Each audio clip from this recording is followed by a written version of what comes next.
شخص رسول مکرم صلی اللہ علیہ وسلم فرماتے ہیں جو شخص رات میں 3 رات تک سورہ بقرہ یا سورہ بقرہ کی آخری 2 آیات متواتر پڑھتا ہے اس گھر میں کبھی شیطان داخل نہیں ہوگا۔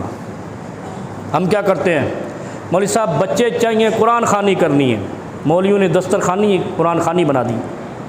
قرآن خوانی کا شریعت مطہرہ میں کوئی ثبوت نہیں ہے، دنیا میں ایسی کتاب حدیث موجود ہی نہیں ہے جس میں اس طریقے کا قرآن خوانی گھر کھولنے کے لیے، دکان کھولنے کے لیے ہو۔ کیا فرمایا؟ 3 راتوں تک جو سورہ بقرہ کی آخری 2 آیتیں بھی رات میں پڑھتا ہے اس گھر میں کبھی شیطان داخل نہیں ہوگا۔ کام ہلکا کر دیا، قرآن خوانی سے بچ گئے، دسترخوانی سے بچ گئے، شکم پروانی سے بچ گئے۔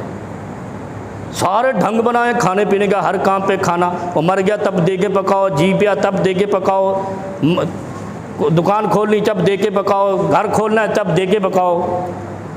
یہ دین فاقہ کشی ہے، کیا ہے؟ شکم پروری ہے۔ وہ دین تو صاف ستھری چیز تھی، اس طرح کا دین تو یہودیوں کا بھی نہیں ہے کھانے پینے پہ لگا رہے، لیکن ہم نے لگایا اور ہم سبحان اللہ کہہ کے کھا جاتے پی جاتے ہڑپ۔